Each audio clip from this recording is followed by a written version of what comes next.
ඔබට සුබ දවසක් වේවා. අද අපි මේ වීඩියෝ තුලින් කතා කිරීම බලාපොරොත්තු වෙන්නේ බුද්ධ මීනේට නීච භංග රාජයෝගය. ජනවාරි මාස 28 වෙනි දින සිය උච්ච රාශිය වන ගුරුට හිමි මීන රාශියට ආරය වූ සිකුරු උසස් ග්‍රහ යෝග කිහිපයක් උදා කර දෙමින් සිටින පෙබරවාරි මාස 27 වන දින 23:45 පැයට බුද්ධද එම රාශියේ පැමිණීමෙන් නීච භංග රාජයෝගය උදා කර දෙනවා. කුම්භ රාශියට සිකුරු උච්ච වන අතර බුද්ධ නීච සමමුඩ තත්වයකට පත් වෙනවා. බුදුගේ මෙම දුර්වලතාවයේ සිකුරුගේ ප්‍රභාත්මක ශක්තිය හේතු කොටගෙන නිෂේධනය වන අතර එහි නීච භංග රාජයෝගයක් උදා වන බවක් පෙන්눔 කරනවා.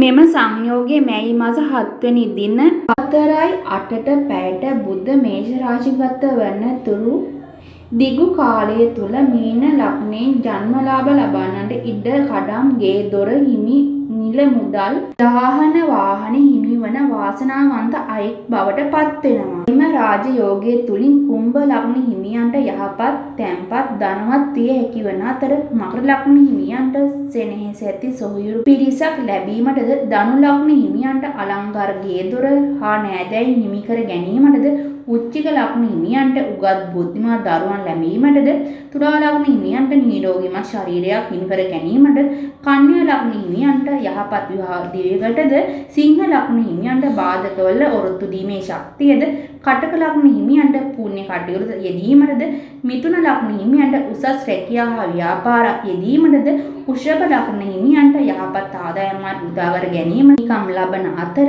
මේෂ ලග්න හිමියන්ට සෙල්ලක්කාර දිවියකටද පත්වීමට ඉඩ ඇතිවන බවක් පෙන්눔 කරනවා. එවැනි වීඩියෝ නැරඹීම සඳහා අපගේ YouTube channel එක තාම subscribe කරලා නැත්නම් මේ දැම්ම subscribe කරලා bell icon එක ක්‍රියාත්මක කරන්න.